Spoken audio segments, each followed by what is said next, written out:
The Quran says you are busy piling up, calculating, developing your careers, your money, your occupation, your wealth, until you visit the graves. Think about it. When was the last time that you went to a funeral? Was it your mother? Was it your father? Was it your grandfather? Was it your uncle? Was it your cousin? Was it your friend? Was it your wife? Was it your husband? The last time that you visited the grave, when you went to a funeral and you saw that person whom you loved that was laughing, crying, live, boasting, wealthy, educated, denying, arrogant, whatever they were. What was the demeanor of the people when you walked in that funeral home? When that person was stretched out in their last suit? What was the demeanor? Were the people cracking jokes? Were they dancing? Were they clapping and singing songs? No. Silence. Trauma. Why? Because every person that walked in that room, seeing that person stretched out, the first thing they thought about was not the person. The first thing they thought about was that one day this will be me.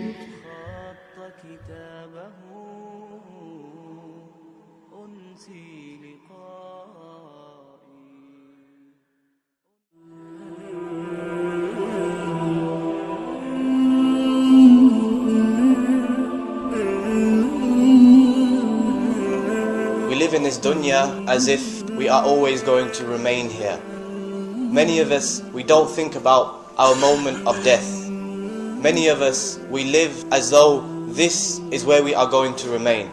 As though Allah subhanahu wa ta'ala has given us life forever and we are going to remain on this dunya for all time. And there is not a single person here who knows what his moment of death is going to be like.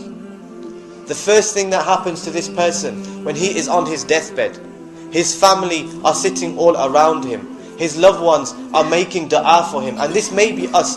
The angel of death descends upon this person. The angel of death and his deputies, they come and they have black faces. And this is a creation which you have never seen before in your life. And at that moment, you are surrounded by your family, but you feel so alone. Because only you can see these angels. And you are trying to say to your family, help me, but they can't help you.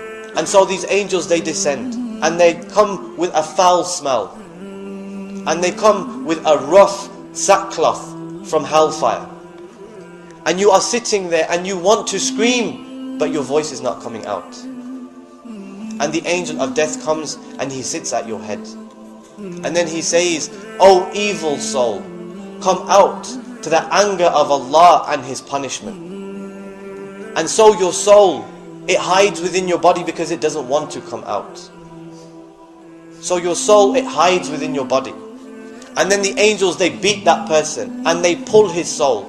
And the Prophet ﷺ, he said, his soul is removed like a many hooked iron skewer. So imagine some wet wool, and the way you pull a thorny branch through that, the way it rips and it tears at that wool. And that's the way it tears at your veins and your muscles, and the person is in intense pain. And then they ascend to the first heaven, and they knock on the doors of the heaven, and it is asked, who is it? And the angels who are carrying your soul, they call you by the worst names that you were known by on this dunya. And then Allah subhanahu wa ta'ala orders that the angels do not open the doors of that first heaven, and that person's soul is dropped from the first heaven to his grave. And we fast forward now to the people have buried him, and he can hear their footsteps.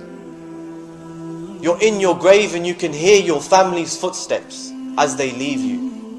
These people who you turned to in the dunya when you had some distress, when you needed some advice or some help, they bury you and then they leave. And this person, this evil soul, he is screaming, don't leave me. Where are you going? Why are you leaving me alone? And so, the people, they leave.